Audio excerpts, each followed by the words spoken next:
তো ঘটক সাহেব, পাত্র সব নিয়ে আসছেন তো? হ্যালো, বসু বসু পশু? বসু না, বসু না, বসু ডাক্তার। ও, পশু ডাক্তার পাত্র। এখন দেখো পছন্দ হয় কিনা। আরে আগে জিজ্ঞেস করো ঘর জামাই থাকতে রাজি আছে নাকি। শোনো, আমার কিন্তু ওই ঘর জামাই পাত্র লাগে। তুমি কি ঘর জামাই থাকতে পারবে? না না আঙ্কেল, কি বলেন, ঘর জামাই থাকবো কিভাবে?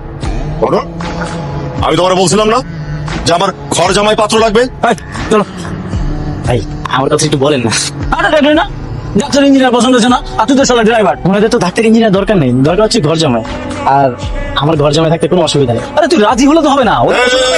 থামো থামো ঘটক, থামো। তুমি ঘর জামাই থাকতে পারবে? মানে ঘর জামাই থেকে সব কাজ কাম করতে পারবে তো? জি জি পারবো, আমার কোনো সমস্যা। নিরামা, এই যে দেখো, এ রাজি হয়েছে ঘর জামাই হয়ে থাকার জন্য। এখন দেখো ছেলেকে পছন্দ হয় কিনা। মা, আমি কিন্তু তাকে বিয়ে করতে পারবো না।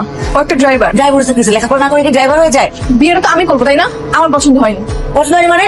তাই তুমি একটা কাজ করো, ছেলেটাকে ভিতরে নিয়ে আসো, কথা বলে দেখি। আসো আসো। আরে ডাক্তার ইঞ্জিনিয়ার নিয়ে আসলাম, কিছুই হলো না, আর ড্রাইভার নিয়ে টানাটানি।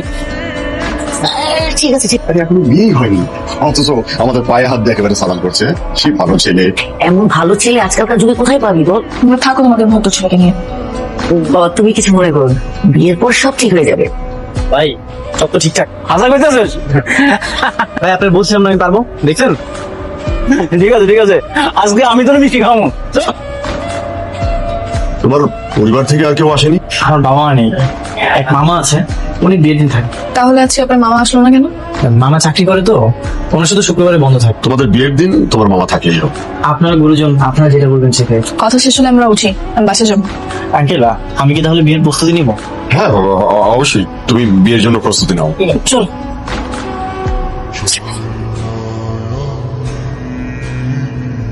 আপনার জন্য দুধ এনেছি।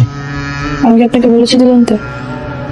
বলেনি তো কি হচ্ছে, তাছাড়া রাতে ঘুমানোর আগে দুধ খাওয়া স্বাস্থ্যের জন্য অনেক ভালো। তাকে কি বলছো স্বাস্থ্যের দিকে খেয়াল রাখতে? এখন তো আমাদের বিয়ে হয়ে গেছে, প্রতি একটা দায়িত্ব আছে না? স্বামী হয়েছেন তো বউকে আপনি আপনি করে ডাকছেন কেন? বউকে কেউ আপনি আপনি করে ডাকে? তাহলে এখন থেকে তুমি করে বলবো। ঠিক আছে, যাও লাইট অফ করে ঘুমোতে আসো। আমি কি এখানে ঘুমাবো? আচ্ছা আচ্ছা ঠিক আছে, আমি তাহলে ড্রয়িং রুমে যেয়ে ঘুমাবো। এই, কোথায় যাচ্ছ? ঘুমাতে যাচ্ছি।